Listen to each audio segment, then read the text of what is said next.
tēma ir jūs uzrunājusi, jo tiešām ar ko es ikdienā saskaros, konsultējot arī darba devējus par šiem jautājumiem, tas ir tas, kad par tādu noteikto kārtību darbiniekiem, saistošo kārtību, darba devēji nereti sāk piedomāt tad, kad jau kaut kas ir noticis. Tad, kad ir jāsāk domāt, ka darbinieks kaut ko ir pārkāpis, it kā nav ievērojis darba laiku vai radījis zaudējumus, un tad rodas tas jautājums, un šķetinot situāciju, nereti parādās, ka darba devējs vispār nekādus iekšējos nosacījumus nav noteicis.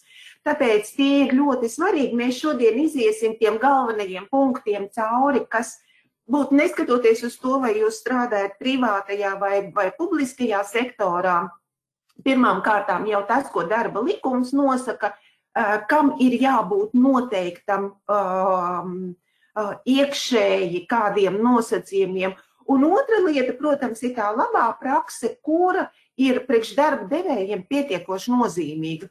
Un te varbūt es tiešām nerunāju par kaut kādām atsevišķām nozarēm, bet tas ir pilnīgi aptver tādus kopējos, tas daudzu gadu garumā, ko es esmu savā praksē arī piefiksējusi, un tāpēc tagad dalos un iesaku visiem arī piemērot šos te pamat nosacījumus attiecībā uz noteikto kārtību. Kādos dokumentos tā ir nosakāma?